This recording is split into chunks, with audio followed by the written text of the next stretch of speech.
वर्तमान समय में समाज में तीव्र गति से परिवर्तन हो रहे हैं। सामाजिक मूल्य मान्यताएं निरंतर बदल रही हैं। मानव सभ्यता एवं संस्कृति के परिवर्धन एवं विकास के लिए ये बहुत ही जरूरी भी है। प्रायः ये देखने में आता है हमारे समाज में अभी भी बहुत से लोग ऐसे हैं जो विधवाओं को उपेक्षा भरी दृष्टि से देखते हैं। हम ये स्वीकार भी करते हैं कि इस ओर जनमानस में चेतना भी आई है, जो एक शुभ संकेत है। हमारे समाज में अब भी बहुत से लोग ऐसे हैं जो शिक्षा में पिछड़े हुए हैं तथा आधुनिक ग्राह्य सभ्यता की दौड़ में अभी भी पीछे हैं, जो अपनी मनोवृत्ति बदलने में अभी समर्थ नहीं हो पाए हैं। विधवा हमारे समाज का अभिन्न अंग है। जीवन को सुखमय बनाने का उसका भी अधिकार है। हर स्त्री की कामना होती है कि वह जब तक जीवित रहे सुहागिन रहे, मरने के बाद उसे पति का कंधा मिले। एक सुहागिन वक्त के थपेड़ों में जब विधवा हो जाती है तो उसमें उसका क्या दोष है?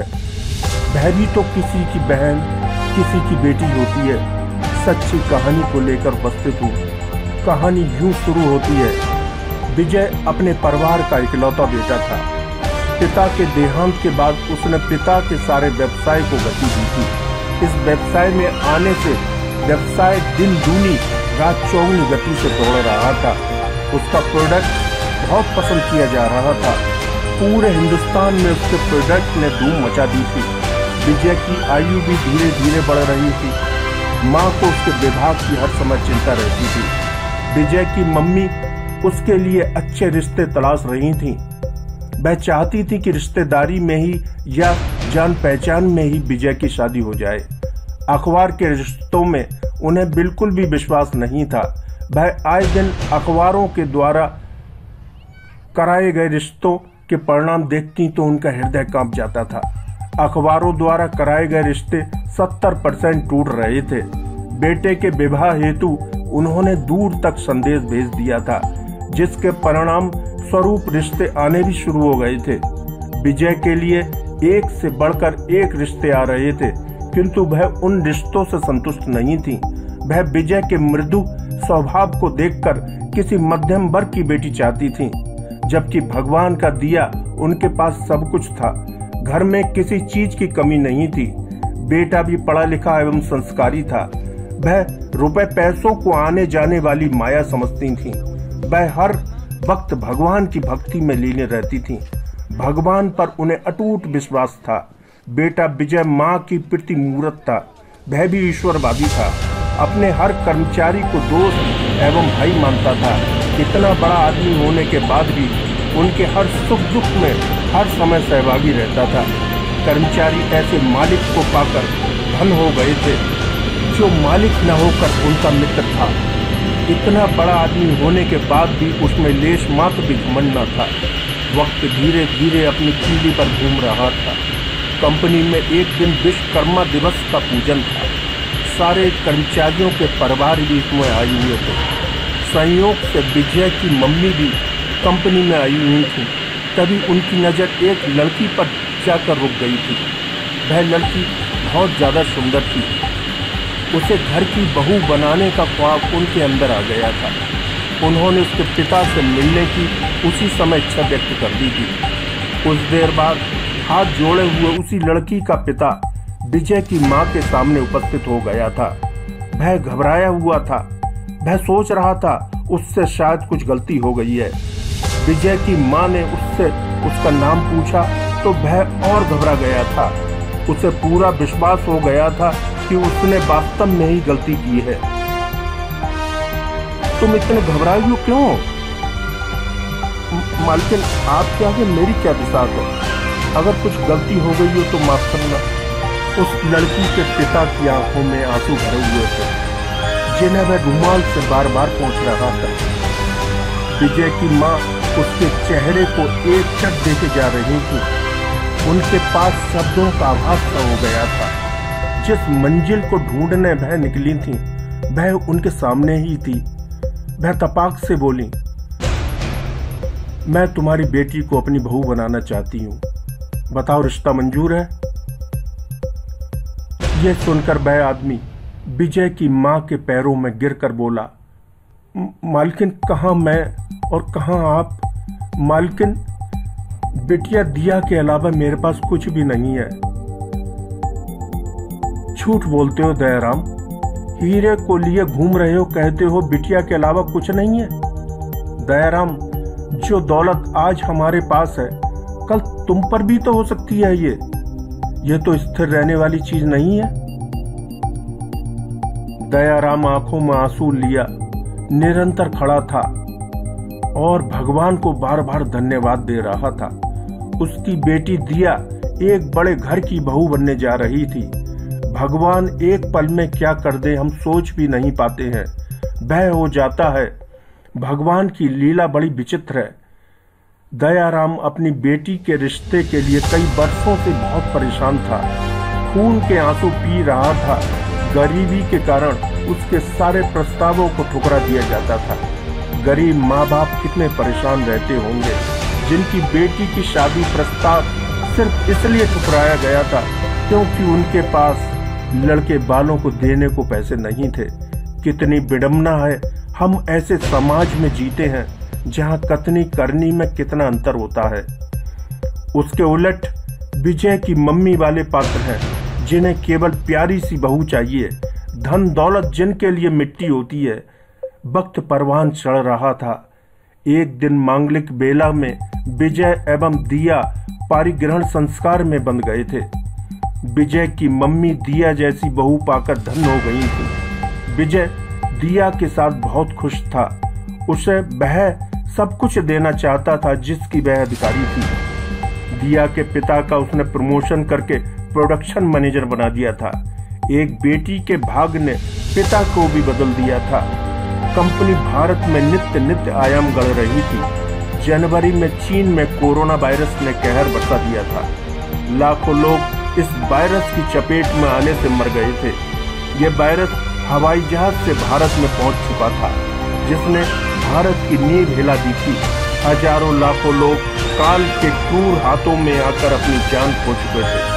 पूरी दुनिया में मौत का तांडव हो रहा था। ये वायरस सीधा फेफड़ों को नष्ट कर रहा था, लोगों की सांसों को छीन रहा था। सरकार को गंभीर स्थिति को देखते हुए लॉकडाउन लगाना पड़ा था जिसके कारण हर चीज बंद हो गई थी। सारी फैक्ट्रियां बंद हो गई थीं, सब बेरोजगार हो गए थे। फैक्ट्री बंद होने के बाद भी विजय अपने कर्मचारियों को निरंतर वेतन दे रहा था, के आंसुओं को अपने हाथों से पोंछ रहा था। कुछ कर्मचारी बगैर काम के वेतन नहीं लेना चाहते थे। बगैर काम के वेतन लेना उन्हें अच्छा नहीं लगता था, परंतु वह उन्हें डांट देता था। उन्हें स्वयं अपने हाथों से हर माह वेतन देता रहता था। वह कहता था, तुम ही तो मेरे दोनों हाथ हो, तुमने ही तो ये सब कमाया है, मेरा क्या है, तुम्हारा ही तो है ये सब। इसे लेकर तुम ऐसा नहीं कर रहे हो, मेरे पर परोपकार कर रहे हो भाई। उसकी एक एक बात में सच्चाई थी। जिस दिन ये सच्चाई भारत के हर उद्योगपति में आ जाएगी, ये भारत फिर से सोने की चिड़िया बन जाएगा। लॉकडाउन बहुत से ऐसे उद्योगपतियों ने अपने कर्मचारियों को वेतन तक नहीं दिया था, वरन उन्हें उनके हाल पर छोड़कर मरने को मजबूर कर दिया था। बेचारों को हजारों किलोमीटर की यात्रा भूखे प्यासे ही करनी पड़ी थी। कितने लोगों को रेल की पटरी पर अपनी जान गंवानी पड़ी थी, याद कर मन सिहर जाता है। उधर विजय अपने कर्मचारियों पर उपकार कर रहा था।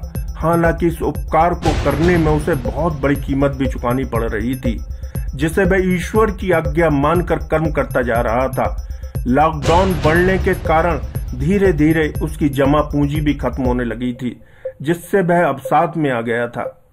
कई रात वह सो नहीं पाता था। घर में माँ एवं पत्नी दिया उसकी ऐसी दशा देखकर परेशान हो उठती थी। उन्हें कुछ भी समझ में नहीं आता था। अच्छे से अच्छे डॉक्टर का इलाज चलने के बाद भी वह ठीक नहीं हो पा रहा था। उधर उसके सारे कर्मचारी उस नेक आदमी के लिए रात दिन दुआएं कर रहे थे। उनकी दुआओं का असर भी बेकार जा रहा था। विजय का शरीर सूख कर कांटा हो गया था। हर समय बिस्तर पर ही पड़ा रहता था, न पत्नी से बात करता था और ना ही अपनी माँ से बात करता था। केवल छत की तरफ निहारता रहता था। कौन सा सदमा या बुरी नजर उसे खा गई जो अनभिज्ञ बन गया था?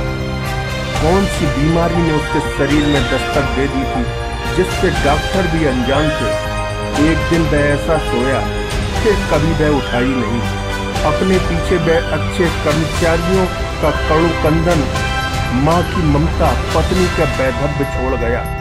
2 वर्ष ही दिया उसके साथ बिता पाई थी।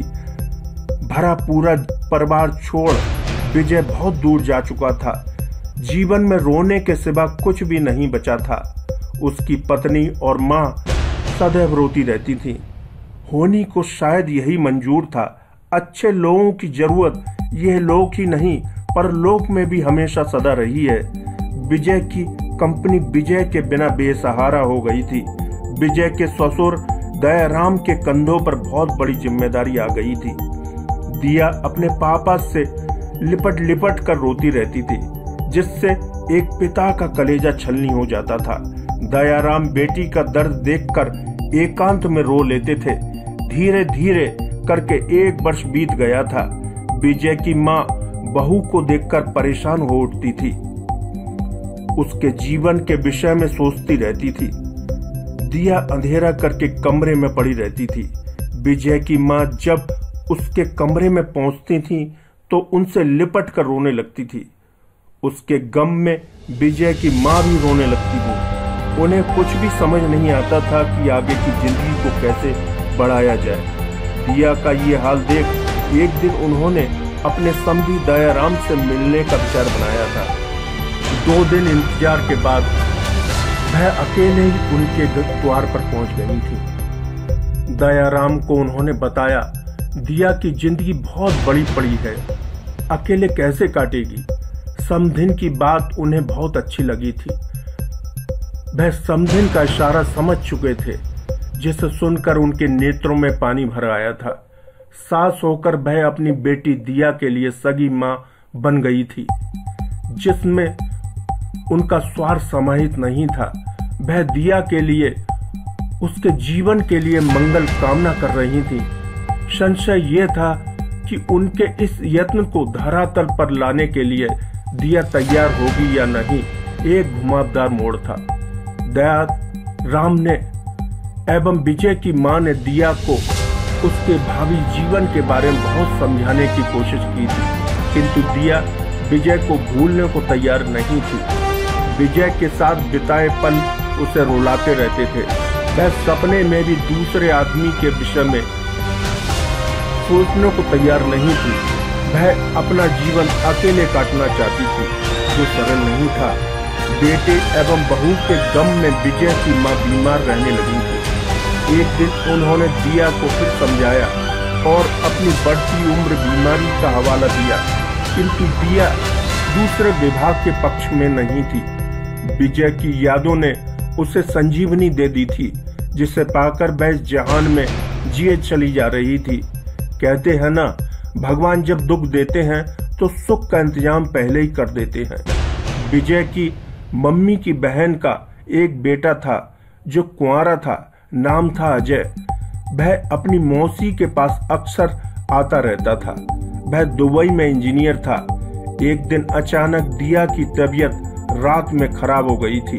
उसे आईसीयू में भर्ती किया गया था। संयोग से वह अपनी मौसी को देखने आया हुआ था। दौड़कर वह भी दिया की सेवा में लग गया था। डॉक्टरों ने जवाब दे दिया था।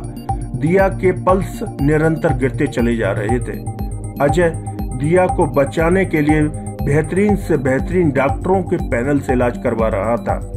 विदेशों से आई डॉक्टरों की टीम दिन रात उस पर कार्य कर रही थी। दिया कोमा में चली गई थी। दिया के पापा, विजय की मां एवं अजय ये देखकर बहुत परेशान थे। दिन रात अस्पताल में ही हो रहे थे। कब सूरज उदय होता था, कब अस्त हो जाता था, पता भी नहीं चलता था। 15 दिन बाद दिया ने अचानक ही आंख खोल दी थी। उसकी आंखों से आंसू बह रहे थे। विजय के रूप में अजय उसके पास खड़ा था। उसके आंसुओं को अपनी हथेलियों से पोंछ रहा था। हमारे जीवन में कुछ रिश्ते ऐसे बन जाते हैं जो हमारे न होकर भी अपने हो जाते हैं। कठोर से कठोर दिल इसी प्यार में पिघल जाते हैं और एक धारा में बह जाते हैं अपनी मधुर मुस्कान लिए। 1 हफ्ते बाद दिया पूर्ण रूप से ठीक हो गई थी, घर आ गई थी। अजय का दिल दिया के लिए बेचैन रहता था। दिया भी मन ही मन अजय को चाहने लगी थी। प्यार तो ईश्वर प्रदत्त वह खुशबू है जो सदा ही महकती रहती है। समाज की रीतियों को धता बताकर अजय ने दिया से विवाह कर लिया था। हालांकि इस विवाह को करने में समाज की कड़वी यातनाओं के लहू उसने पी लिए थे। दिया को लेकर जब वह साथ लेकर निकलता था, लोग तरह तरह की बातें करते थे, उस पर कटाक्ष भी करते थे जिन्हें वह नजरअंदाज कर देता था। उसने विधवा को ही क्यों चुना? रिश्ते ईश्वर के बनाए हुए होते हैं जो पहले से ही तय होते हैं। ईश्वर की मर्जी के बिना कुछ भी रिश्ते अनजाने में हो भी जाते हैं, परंतु वह रिश्ते अटूट नहीं रहते हैं, उन्हें आगे जाकर टूटना होता। यही नियति है। एक विधवा को सुहागिन बनना था, तभी तो ईश्वर ने अजय को भेजा था। हम मिट्टी के भो पुतले हैं जिनका निर्माण ईश्वर करता है। किस पुतले को कहाँ भेजना है, किसको हटाना है, ये उसकी मर्जी पर निर्भर करता है। हम मनुष्य हैं, इस धरा पर हम सिर्फ रंगमंच करने आते हैं। ये रंगमंच भी ईश्वर ही हमसे कराता रहता है। जब हमारा तय कालखंड पूरा हो जाता है, ईश्वर हमें दूसरे कार्य के लिए पूरा करने के लिए कहीं और भेज देता है। ये क्रम सदियों से ऐसे ही चल रहा है। विजय का कालखंड पूरा हो चुका था। अजय को दिया की जिंदगी में आना था, यह ईश्वर को करना था। जब मृत्यु ईश्वर का आदेश है। जब तक यह सृष्टि चलेगी तब तक ये ऐसे ही चलता रहेगा, केवल स्वरूप ही बदलते रहेंगे।